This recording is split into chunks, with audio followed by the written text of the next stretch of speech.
นั่นเรายกมันขันในก้อนยกขึ้นยกขึ้นมาอีกมันเห็นกันมาอีกยังไม่ก็จุบก้มมาเราเห็นนะนี่ก้มมาก้มมาเห็นมาแล้วกระดำเลยความมันแห้งนะมันเข้าได้นี่ได้ปีใหม่ปีพาใหม่ปีใหม่แล้วให้เจ้าดูดีมีแห้งความเจ็บปวดเถอะขได้ความฝังความกว่านี้เด้อหาพญาอังคานี่ลูกไผ่แล้วน้องไผ่ได้มาสมบัติสมมามีเทียนขันห้านี่แหละเงินเจ้าหันเด้อจะหักดีมีแห้งเอาแล้วกันนะฮะนกหรือว่าจะกระไรน้องมูมาสมบัติสมมาก็ให้อยู่ดีมีแหงเด้อความเจ็บบ่ให้ได้ความไข้บ่ให้มีให้เป็นผัวเดียวเมียเดียวให้ห่างให้มีเด้อทุกในความปักความโกห่างมีเป็นดีแหละดีมีแหงทางน้องทางนุ่งเวลาทางน้องทรายล่าเนี่ยแหละเด้อได้มีเพิ่นเทียนขันห้าเงินมาสมบัติสมมาให้คันว่าน้องนี้เนาะระยะผ่านมาได้มีการเว้าการจาแบบว่าเจตนาก็ดีหรือว่าบ่เจตนาก็ดีเราเป็นกรรมเป็นบาปเป็นกรรม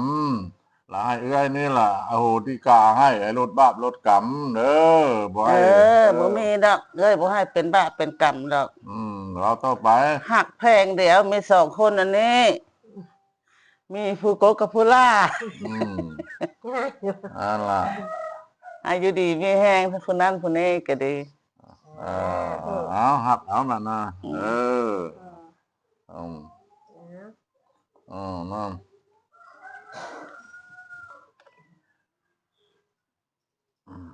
2 มือ1 2 3 4 6ตกไปเห็นเขาตกลงเขานอนเด้อเนี่ยเจ็บปวดจบปวดดีก็ได้ไปน้ำปีเก้าคนละนี่ตอน5 ปีใหม่น้ำจันน้ำหอมพดส่งล้างถ้วยอาม่าได้ให้ก็ให้หายทางญาติลูกค้าแล้ววันนี้ให้ยืดดีไม่แห้งให้ดีให้เจ้าให้ย่างได้ไปได้อยู่กับลูกน้ำหลานเดินไปคนสาธุให้ได้ความปากคอน้องนุ่งยกว่านั่นไปพวกนั่นแวนขึ้นนั่นแวนนี่ล่ะน้ำอันนี้เด้อบ่แม่นน้ำระดิษน้ำอันนี้บ่แม่นน้ำใดดอกได้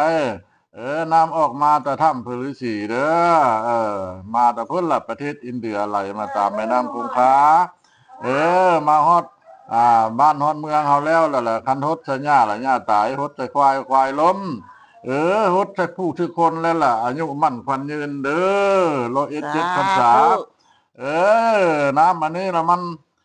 ทิ่มใส่นั่นก็มันมีแต่แนวจบแนวดีแล้วให้เจ้าอยู่ดีมีแห้งเด้อน้ำเนี่ยเด้อมาฮดใส่ผู้ใส่คนแล้วให้เจ้านี่มีอายุวันนาธนะหายเคาะหายเข็นหายพญาติโลคาเคาะเข็นเอ็นให้มันไปนำปีเก้าหมดเด้อปีใหม่นี่แหละให้เจ้าอยู่ดีมีแห้งเป็นเท่าโฮมโพเบิ่งลูกเบิ่งหลานในบ้านน้ำเมืองเด้อในมอนั่นนี่ในตัวนี้กันนะเอาเนี่ยน้ำจันน้ำหอมเนี่ยมาสะมาสงมาล้างมาช่วยเคาะเข็นเคาะเจ็บคอไข้คอวัดคอเอ็มตกสะพายไหลไปซ้ำน้ำมัดปีใหม่มีนะให้แล้วล่ะมีแต่สุขภาพเข้มแข็งแรงเด้อเอามันยืนเอาลุงขมอนยับเข้ามาได้ไหมเฮ้ยยับเข้ามาอีกเอา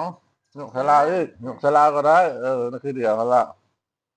แล้วลุงขมอนเด้เจ้าก็เป็นลุงเนาะนี่ก็เคยได้น้องนุ่งนี่ก็ได้มาถึงบัดจะมามีเพียนขันห้าเงิน3,000เนี่ยเด้อปีใหม่ปีหนึ่งแล้วเจ้าอยู่ดีไม่แห้งอยู่เข้มแข็งคนเจ็บจะได้คงกันยังไงอยู่ดีไม่แห้งให้เรียกให้งาน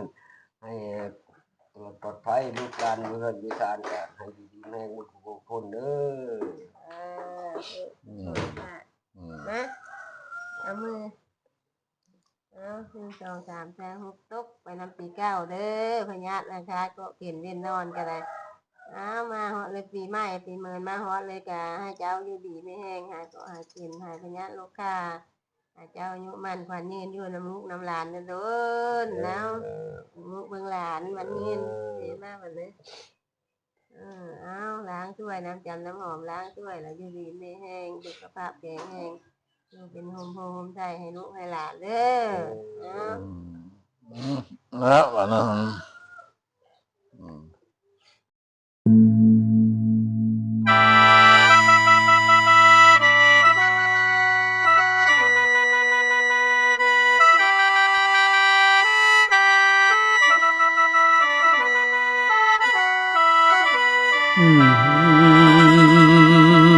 มัดนี้